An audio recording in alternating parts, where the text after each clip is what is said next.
उत्तर प्रदेश राजस्व संहिता 2006 के अध्याय 5 में ग्राम के अभिलेखों का अनुरक्षण दिया गया है, जिसे मेंटेनेंस ऑफ विलेज रिकॉर्ड कहते हैं। इसमें कुल धारा 29 से 42 दिया गया है। धारा 29 ग्रामों की सूची, जिसे हम लिस्ट ऑफ विलेज के नाम से जानते हैं। दोस्तों, अध्याय 5 की धारा 29 में बताया गया है कि इस धारा के अनुसार कलेक्टर के पास एक रजिस्टर तैयार होगा, जिसमें वो मेंटेन करेंगे और अपने उस जिले की सूची होगी, जिसमें वो निम्न तरीका से दिखाया जाएगा। बता दें कि पहले में बताया गया है कि ऐसे क्षेत्र जो नदी के बहाव से प्रभावित होते हैं, यदि कोई ऐसा क्षेत्र जो नदी के बहाव से प्रभावित होते हैं, उस क्षेत्र को अलग दिखाया जाएगा। वही दूसरे में बताया गया है कि ऐसे क्षेत्र जिनमें अनिश्चित खेती हो, मतलब वहाँ पर खेती निश्चित रूप से नहीं होता है, ऐसे क्षेत्रों को दिखाया जाएगा। तथा तीसरे में बताया गया है कि ऐसे अन्य विवरण जो विनिहित किए जाए उनके बारे में बताया जाएगा। इसके उपधारा 2 में बताया गया है कि पुनरीक्षित किया जाएगा। अब हम समझते हैं धारा 30 मानचित्र और खसरा का अनुरक्षण, जिसे हम maintenance of map and field book कहते हैं। इसमें उपधारा 1 में बताया गया है कि प्रत्येक ग्राम के लिए कलेक्टर मैप रखेंगे और फील्ड बुक रखेंगे। खसरे को ही हम फील्ड बुक कहते हैं और प्रत्येक वर्ष में जो गांव की सीमा में या सर्वेक्षण संख्या हो, चाहे किसी प्रकार का कोई परिवर्तन हो, उसको प्रत्येक वर्ष अभिलेखित करेंगे। यदि कहीं गलतियां हो या कहीं कुछ छूट गया हो तो समय समय पर पाई जाने वाली गलतियां एवं लोप को ठीक करेंगे। वही उपधारा 2 में बताया गया है कि जो मिलजुला संख्या है उसको भौतिक विभाजन किया जाएगा और जो भी हमारे मानचित्र खसरा है, राजस्व अभिलेख है, उसको उसके अनुसार संशोधित किया जाएगा। धारा 31 अधिकार अभिलेख, इसे हम अंग्रेजी में रिकॉर्ड्स ऑफ राइट के नाम से भी जानते हैं और अधिकार अभिलेख को ही हम खतौनी भी कहते हैं। यह कलेक्टर के द्वारा मेंटेन किया जाता है। जो भी इसका फॉर्म होता है, विनीत प्रपत्र एवं विनीत रीतियों के द्वारा कलेक्टर इसे मेंटेन करते हैं। ये खतौनी हर गांव के लिए होती है और इसमें कुछ विवरण दिए जाते हैं जो खेत एवं उनके मालिक किसानों के द्वारा पता लगाया जाता है। इसमें कुल 5 भागों में इसका वर्णन किया गया है। पहले वाले भाग में बताया गया है कि समस्त खातेदारों का नाम, मतलब जो भी किसान होंगे उनको खतौनी में उनका नाम तथा उनके प्लॉटों का नाम तथा नंबर तथा उनका क्षेत्रफल दिया जाएगा। वही दूसरे में बताया गया है कि जो भी खातेदार होंगे वो उनके हिस्से का, उनके प्रकार का, उनके इंटरेस्ट, उनका विस्तार संबंधित कोई भी दायित्व हो या उनके कोई शर्त हो, वो सभी खतौनी में विवरण किया जाएगा। अब बता दें, इसके तीसरे में बताया गया है कि जो भी रैयतदार हैं उनके द्वारा यदि कोई राजस्व लगान बाकी है तो उसके डिटेल भी खतौनी में आएंगे। और चौथे में बताया गया है कि राज्य सरकार, केंद्र सरकार, ग्राम पंचायत या स्थानीय प्राधिकरण से संबंधित या जोत से भिन्न समस्त भूमियों का विवरण भी रहेगा। और पांचवें में बताया गया है कि ऐसे अन्य विवरण जो विहित किए जाए, मतलब कोई भी डिटेल हो, प्रस्तुत किया गया हो, तो उसे भी खतौनी में लिखा जाएगा। अब इसके समझते हैं उपधारा 2 के बारे में। उपधारा 2 में बताया गया है कि जो भी सहखातेदारों के अंश विहित रीतियों से निर्धारित किए जाएंगे। धारा 32 अभिलेखों का ठीक करना यानी करेक्शन ऑफ रिकॉर्ड्स। इस धारा में अभिलेखों को ठीक करने की बात की जा रही है। अगर कोई गलती है तो उन गलतियों को ठीक करना अभिलेखों में। इसके उपधारा 1 में बताया गया है, कलेक्टर के नियंत्रण के अधीन रहते हुए उप जिला अधिकारी तहसीलदार एवं उप निरीक्षक इन गलतियों को ठीक करेंगे। यदि किसी तरह की कोई अवलोप हुआ हो तो उसे संशोधित करेंगे और कोई तरह की गलती हुई है तो उसकी वो सुधार करेंगे। बता दें कि यदि नक्शा में संशोधित करना हो तो वो सिर्फ कलेक्टर ही करेंगे। अब इसके उपधारा 2 के बारे में जानेंगे। उपधारा 2 में बताया गया है कि उपधारा 1 में ठीक करने के लिए कोई आवेदन जहां दावा केवल कब्जा पर आधारित हो और उसमें ट्रायल का हक या जटिल प्रश्न अंतर्ग्रस्त होने के लिए रखा जाए नहीं तो वो योग्य नहीं होगा। धारा 33 उत्तराधिकार के मामलों में नामांतरण, जिसे mutation in cases of succession कहते हैं। प्रश्न उठता है मोटेशन क्या होता है। इसे उर्दू में हम दाखिल खारिज और हिंदी में हम नामांतरण के नाम से जानते हैं।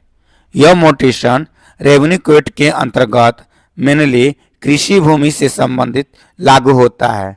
जैसे आपने या आपके घर परिवार के कोई भी प्रॉपर्टी खरीदा, मान लीजिए आपने कोई दुकान या घर खरीदा, तब आप लोग रजिस्ट्री ऑफिस में रजिस्ट्री करवा लेते हैं, तब वो ऑफिस या घर आपके नाम ट्रांसफर हो जाता है। लेकिन कृषि भूमि में रजिस्ट्री करवाने के बाद एक मोटेशन की प्रक्रिया भी फॉलो करना पड़ता है। इस मोटेशन की प्रक्रिया में जो एग्रीकल्चर लैंड यानी खेती भूमि आपने जो खरीदा उसको उस क्षेत्र के रेवेन्यू ऑफिस में जाकर राजस्व विभाग के कार्यालय में उसके दस्तावेज में दाखिल करवाना पड़ता है। इसे ही हम मोटेशन कहते हैं। मोटेशन के आधार पर ही प्रॉपर्टी का मालिक माना जाता है। कृषि भूमि में यह परिवर्तन मुख्यतः 2 प्रकार से किया जाता है। पहला उत्तराधिकार द्वारा, जिसे बाई सेक्शन कहते हैं। वही दूसरा आवंटन द्वारा, जिसे हम ट्रांसफर कहते हैं।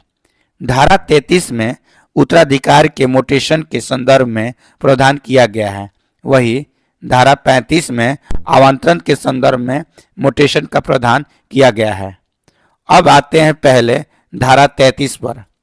धारा 33 में उत्तराधिकार के संदर्भ में नामांतरण मतलब यह, मान लीजिए आपके दादा के जमीन है, उसके पश्चात वह संपत्ति आपके पापा को और पापा के बाद आपको और आपके बाद आपके बेटे को दिया जाए तो ये उत्तराधिकार के द्वारा प्राप्त होगा। इसे ही हम बाई सेक्शन कहते हैं। इसमें पैतृक संपत्ति होता है। इसी सक्सेशन केस में मोटेशन कैसे किए जाएंगे इसका उल्लेख धारा 33 में किया जाता है।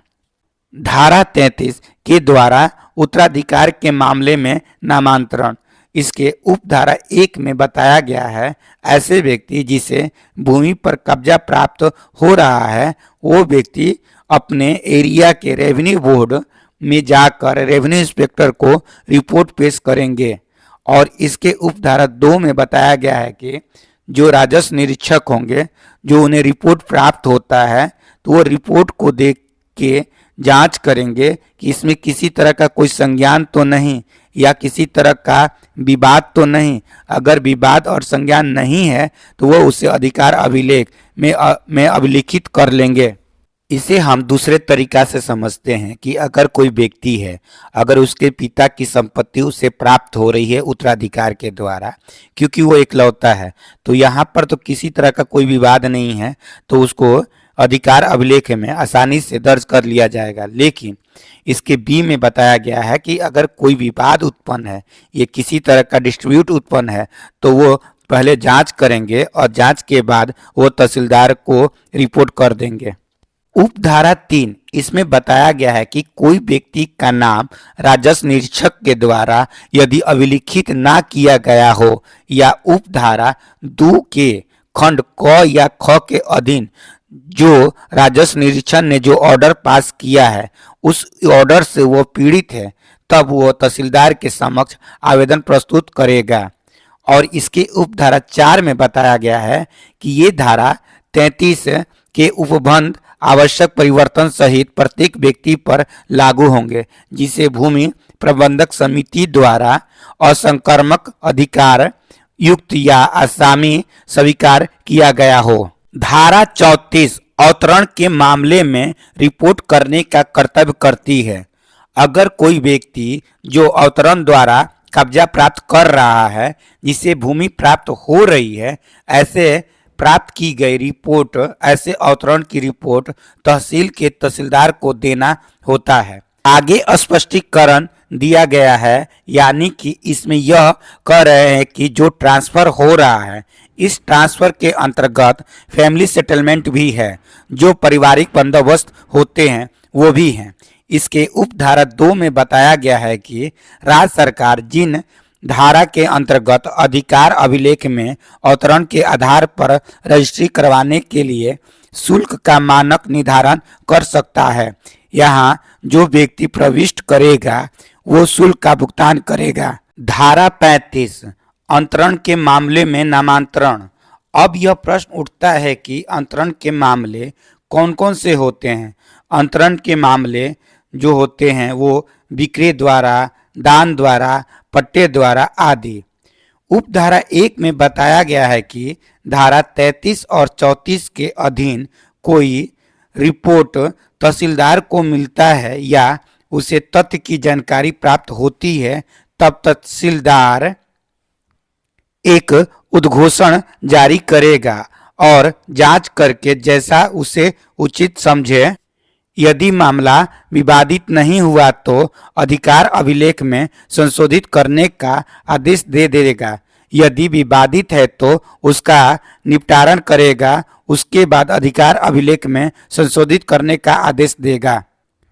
इसके उपधारा 2 में बताया गया है कि उपधारा 1 के अनुसार आदेश होगा। तहसीलदार यदि कोई व्यक्ति इस आदेश से खुश नहीं है तो वो उप जिलाधिकारी को आदेश के दिनांक से 30 दिनों के भीतर अपील कर सकता है।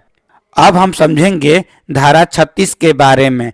धारा 36 में अंतरण की सूचना और भू राजस्व जमा करने के संबंध में बताया गया है। इस धारा में 36 में 2 तरह के उपधाराएं दी गई हैं। पहला अंतरण की सूचना तथा दूसरा भू राजस्व जमा करने की। यदि उसकी रजिस्ट्री कराई जाएगी, उसमें संबंधित जो डॉक्यूमेंट होंगे उसे रजिस्ट्रीकृत कराया जाएगा। रजिस्ट्रीकृत कराने के लिए रजिस्ट्रार अधिकारी उस पर तहसीलदार को सूचना देनेगा और उसे भेजेगा।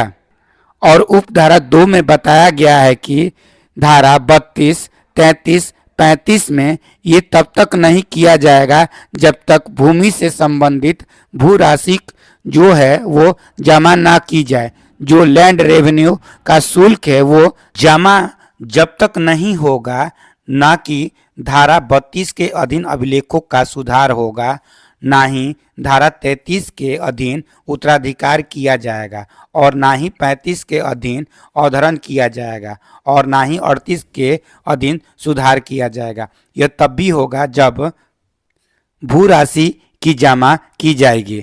अब हम समझेंगे धारा 37 के बारे में।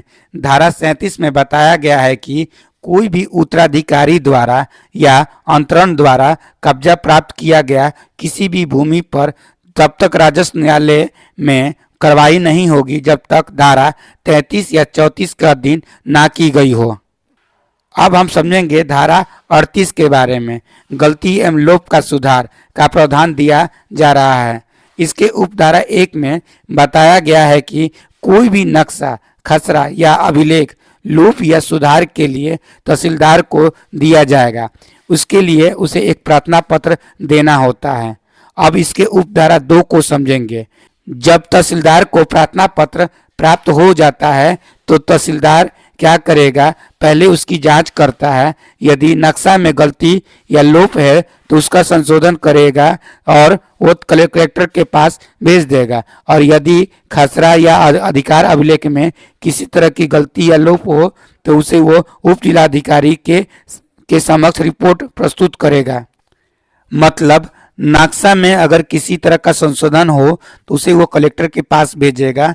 वही खसरा और अभिलेख, अधिकार अभिलेख में अगर कोई संशोधन करना है तो वो उप जिलाधिकारी के पास भेजेगा। आप समझेंगे इसके उप धारा 3 के बारे में। कलेक्टर के सामने या उप जिला अधिकारी के सामने जैसे ही मामला आता है उसकी जांच करेगा और उसका निर्णय लेगा। उप धारा 4 में बताया गया है कि उप धारा 4 अपील का प्रावधान कर रही है।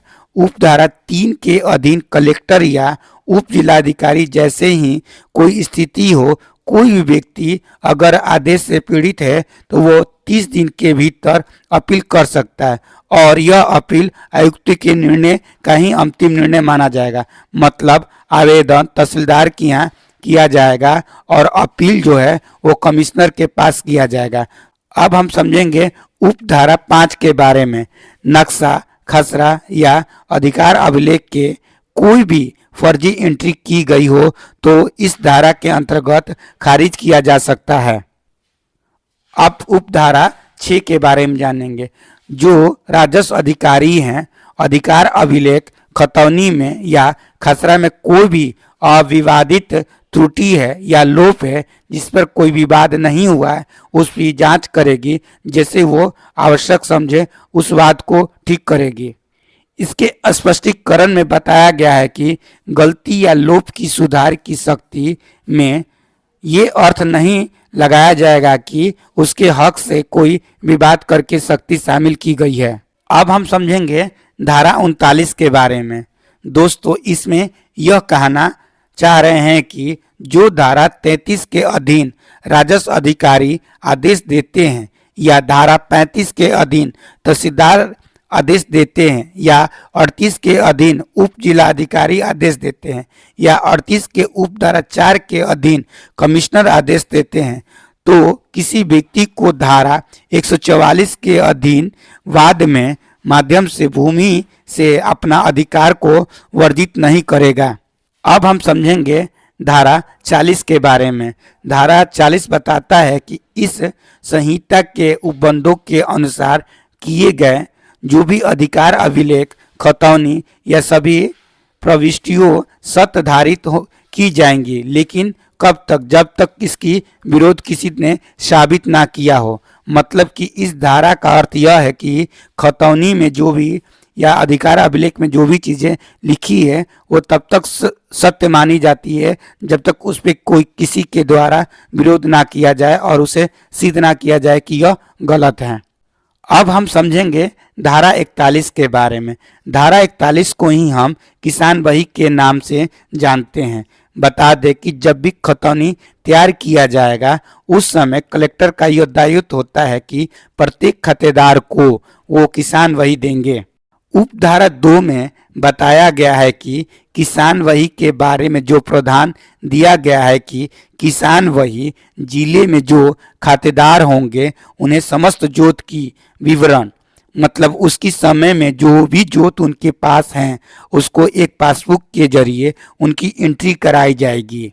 जितनी भी खेत हर जमीन है उस जोतदार द्वारा धारित किया गया जा रहा है उस सब की एंट्री होगी। अब इसके उप धारा 3 में बताया गया है संयुक्त जोत के बारे में। मान लीजिए कि 2 या 3 भाई हैं, उनका मिलकर एक खेत है, उनमें से कोई भी एक या एक से अधिक अप्लाई करेगा उसको किसान बही दे दी जाएगी। ऐसा नहीं है कि संयुक्त जोत में 5 जोतदार हैं तो सभी को दे दी जाएगी। एक या एक से जो भी लोग अप्लाई करेंगे उनको किसान बही दी जाएगी। अब इसके उप धारा 4 में बताया गया है कि किसान बही की कॉपी जो दी जाएगी उसके लिए जो भी फीस लगेगा वो फी की भुगतान वो करेंगे। इसके उप धारा 5 में बताया गया है कि किसान बही रखने वाले खातेदार हैं वगैरह कोई शुल्क भुगतान किए हुए अधिकार अभिलेख में संशोधन अगर होगा तो वो करा सकते हैं। इसके उप धारा 6 में बताया गया है कि कोई व्यक्ति है उसमें बैंक से जो लोन लिया है तो उसे किसान बही में अंकित कराना होगा। उप धारा 7 में बताया गया है कि अगर कोई किसान अपना खातेदार में अगर किसी को कोई अंश दूसरे को देता है या किसी तरह का अगर लोन लेता है तो वो बैंक को अफिडेविट देगा और बताएगा कि मैंने इसके द्वारा कोई भी लोन लिया है या नहीं। अब समझते हैं इसके उपधारा 8 में बताया गया कि अगर कोई गलत अफिडेविट देता है तो उसे 3 साल की सजा हो सकती है तथा उस खातेदार की गलत अफिडेविट देने पर उसे जुर्माना भी देना होता है। अब हम समझेंगे इसके उपधारा 9 को। यदि कोई बैंक में लोन दिया है तो उस लोन का पूरा हो जाने पर उसे किसान बही में एंट्री करनी होती है। अब समझेंगे धारा 42 के बारे में। सूचना या दस्तावेज प्रस्तुत करने का कर्तव्य। प्रत्येक व्यक्ति बाध्य है कि किसी भी अभिलेख या रजिस्ट्री में यदि किसी व्यक्ति के अधिकार या उसके हकों का वर्णन किया गया है तो रेवेन्यू ऑफिसर किसी पुनरीक्षण कार्य में किसी अन्य समय पर निरीक्षित करने के लिए जरूरत है तो वो उसे बुला सकती है और उसके दस्तावेजों को पुनः निरीक्षण कर सकती है। उम्मीद है आपको यह वीडियो बहुत अच्छा लगा होगा। जय हिंद, जय भारत। मैं रजनीश श्रीवास्तव।